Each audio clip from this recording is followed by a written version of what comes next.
The Copa America is underway, and now we will preview the first group stage game for the United States men's national team, which will be on Sunday at AT&T Stadium, Jerry's World, in North Texas against Bolivia. We will get into what we think the lineup's going to look, what the result's going to look like, all in due time. We're going to be pretty thorough here all over the Copa America. I know many of you, like me, are watching a lot of football right now, and it is breathtaking, certainly for what's happening on the other side of the pond. And I don't want to start with a bit of a downer, but it's hard because all year, or since we knew the Copa America was going to come to these shores, we were talking about this summer where you have the Euros and the Copa. And sometimes I think we got kind of a little tangled up that it was two peas in a pod. Well, clearly it's not. And as excited we are at the Copa America, you get a little bit dampened by the idea that how can anyone compete with what's happening at Euro 2024? Everything I've seen tells me that is going to be the biggest Euro ever, and I'll tell you why. And the only thing you can compare this Euro to is World Cups. And I get the feeling once we get to the finish line, this Euro 2024 is going to be better than many World Cups because of the hosts, because of the fan support, and just the passion. I mean, it almost doesn't matter what happens on the field. We've seen some nice goals. We've seen some interesting results. Nothing out of this world. What has made it special is you have Germany here, and it is bordered by, 10 countries and another 10 or 15 that are a short train ride away within 3 or 4 hours. And these invasions of these fans, we saw the Dutch. The Dutch do border Germany. Then we'd see the Austrians who border it, and the Poles, and the Scots who don't border Germany. But, we're talking about 30, 50, 60, 70,000 fans from these countries crossing the border. Some go to the games, some don't. So it was just a revelation, because we always wonder, with the help of the Copa America, could we reach a new level? And we will, but we ain't touching that. I saw this game. It was an okay game. Austria, Poland, and they played it at the laced in antiquity Olympia Stadium, where the 34 Berlin Olympics with Hitler and Jesse Owens. Just a historical place. 80,000 fans. It was, who cares? Poland and Austria.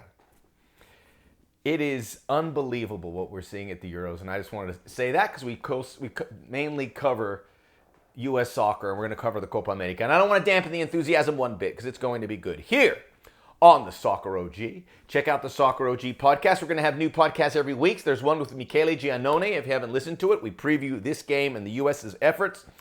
I think we're very optimistic about what lies ahead. It may not end with a trophy, but it could end up with some very memorable moments. And there'll be a new podcast out this week, or next week. I'm clicking like a crazy man. Like and subscribe us here on YouTube so we can keep pumping out the videos, so I can iron my shirts, fix my hair, just for you. So the Copa America has begun. And just to bring back the Euros, we're going to get to the Bolivia preview. The first game, Argentina-Canada. Canada did great. Scoreless at the half, the class of Argentina comes through. So we're looking for cues that the Copa America can maintain the standard or get close to the standard of the Euros. Not even close.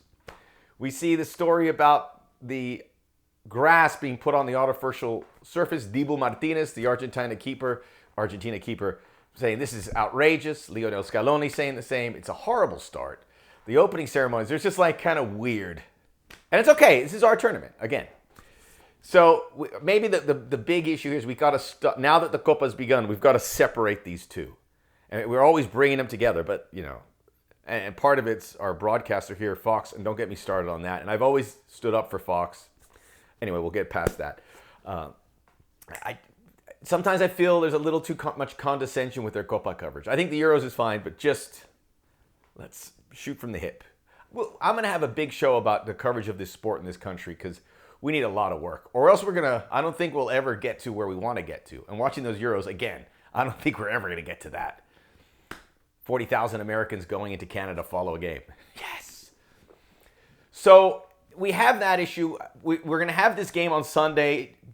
Jerry's World is a massive venue. Bolivia is not going to bring a lot of fans. And the ticket prices have been coming into view. You know, the CONMEBOL and CONCACAF skyrocket the ticket prices. Mexico buys them. Their fans are amazing, but we aren't them.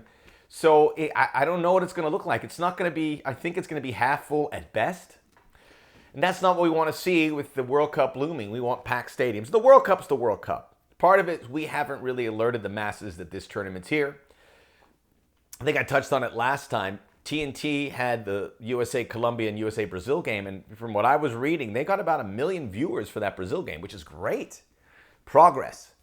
Without much publicity, but we're getting there, and if the U.S. does well, that obviously changes everything on how a tournament can be successful or not. So that is the key element. The U.S.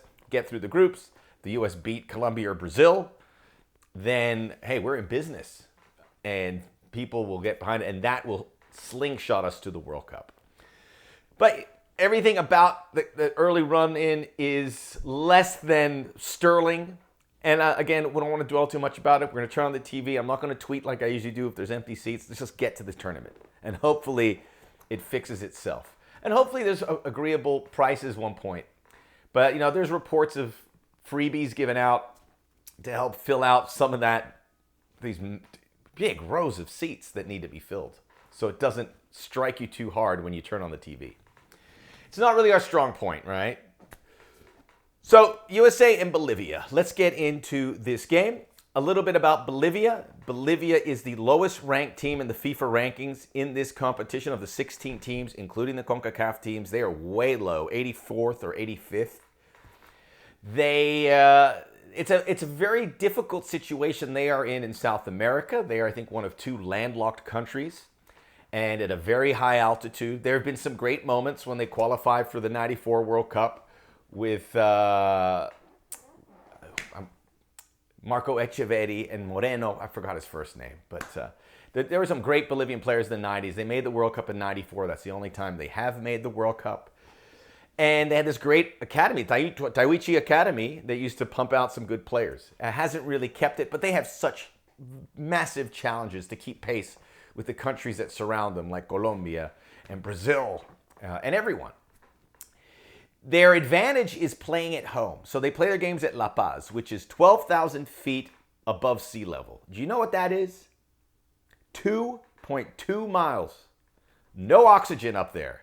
So they have a decisive home field advantage. And that's how they can do well and get close to maybe making another World Cup, which they haven't really done since 1994. So their home field advantage is still big, but the talent level is dropped where it kind of gets evened out, unfortunately. But if the U.S. played there, they would have some serious challenges. That's the one thing that Bolivia has up their sleeve is we play it a mile high. We're talking 2.2 miles up. Just losing my breath thinking about it. Bolivia is doing okay in some areas. The Copa Libertadores, 2 Bolivian teams made the round of 16, the strongest and Bolivar. There's some money behind it. It doesn't necessarily mean there's good Bolivian players there. They import a lot of players. But the club game is doing okay in Bolivia. I think things will get better in Bolivia here before too long. And I don't want to dwell too much on Bolivia. But, all the reports are is the country and everything is getting on better footing. And I would love to visit one day.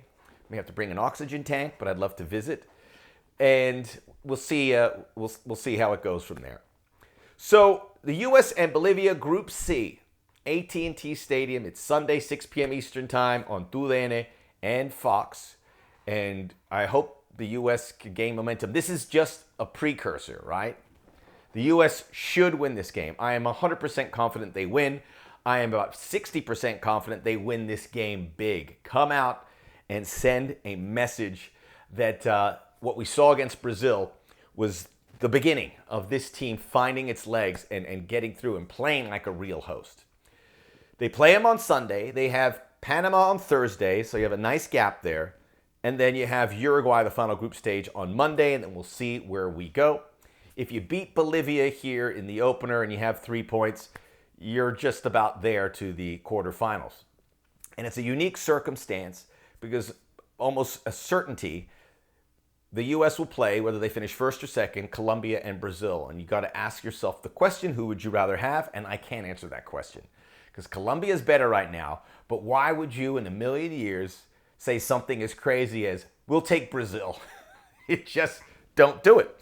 I think the U.S. have both chances. Now, if or when they play Colombia or Brazil in the quarterfinal, they'll likely play the other one, or Uruguay again, in the semifinals.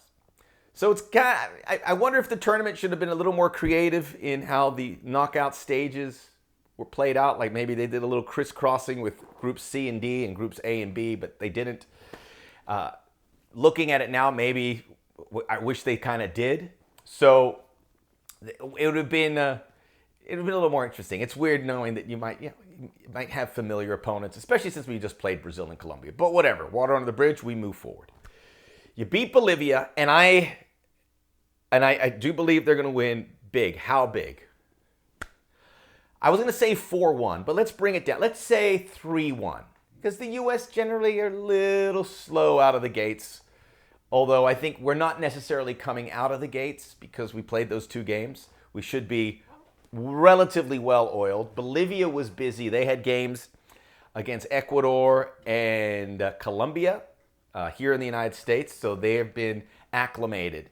Big talent gap, though. This is the 11 I think we're going to see from the United States, and it's going to be pretty close, if not identical, to what we saw. The Brazil game was a dress rehearsal. It has to be. And if you could play those same 11 players in this opener, you would. I think we'll see that with the exception of Folarin Balogun coming in for Ricardo Pepi. We saw Pulisic and Weah up there at the top, McKennie, Reina, Musa in the midfield, chance for Johnny Cardoso. We'll see Tyler Adams at some point, but Musa makes sense, and I think in this Bolivia game, it's a low-pressure situation. The U.S. should score early, I hope. And by the way, it could be a 1-0 win or a 2-1, and don't get too down on it, but we want them to come out with an impact, sending a message. And my heart-head combo says 4-1, but my head on its own says, let's say 3-1. Back to the lineup. Anthony Robinson, Tim Ream, Chris Richards, and Joe Scally. Joe Scally really earned that in the 2 games against Colombia and Brazil. Matt Turner in the back. Solid lineup. Not too much experimentation, which we don't really want at this point. We don't need it against Bolivia. Probably don't need it against Panama. Panama's bringing their players late, and we'll preview that game in a little bit, but I mean, the U.S. have a lot more under their legs than Panama does. Should win that game, too. I think that'll be a little closer. And then we'll talk about the Uruguay game when we get there. And as I said in past shows, Uruguay's great, but the U.S. are definitely going to be competitive with them. I think it's going to be a really fun game to watch. But we'll talk about it when we'll get there. And the U.S. and Uruguay could look a lot differently by the time we reach next Monday. So USA, Bolivia. USA, I think, looking pretty good to get out. This was a great opening game. You got technically, according to FIFA, and their rankings aren't always great, technically, according to FIFA, you get the most desirable matchup. And we'll see what happens there. Strong lineup. The team is healthy, knock on wood, as we get to it, and the games are here. We can't wait for it. The big game that started us off, Argentina, Canada. I am optimistic about what CONCACAF can do. I think Canada gets through. They showed that they can compete with Argentina. Argentina could have won that game 4-5 goals. Canada should have scored a goal. Probably should have got a penalty. They look like they are ready for the spotlight. And Chile and Peru in that group, 2 teams, certainly Peru, Canada can beat. We'll see about Chile. I think that's the matchup for second place. Mexico is going to be hard to beat because that home field advantage, as I said in our Copa preview. So I put the over-under at 1.5 teams from CONCACAF making the round of 16. I think 2 will make it, potentially 3. Keep your eye on Jamaica as well in that group B. But positive signs of what Canada was able to do, and that because everyone was worried that these CONCACAF teams are going to get overwhelmed. That is not going to happen here. The CONMEBOL teams are going to be unfamiliar and struggle a bit. I would expect Costa Rica to complicate things a little bit for Brazil or Colombia in their group. So it should be really interesting. But it all starts with USA Bolivia. Sunday, watch it. We'll be back here to recap it, and we'll get right into the preview for Panama. Enjoy the Copa America. Enjoy the Euros. If you haven't tuned in the Euros, you are crazy. This is one of the earth-changing tournaments of any sport I have seen. I've seen them all. I mean, I've covered Copa America since the mid-90s. I've watched it. This is something special, what we're watching in Germany.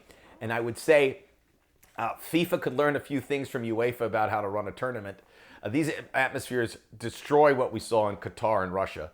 And I would also say maybe UEFA considers putting it in Germany every year and they just share the wealth because it is so good in that country. Logistically, everything's perfect. Officiating's been perfect. Again, everything's been really good. So enjoy it all. We'll be back here to see how the US are doing. They're going to be fine. One game under the belt.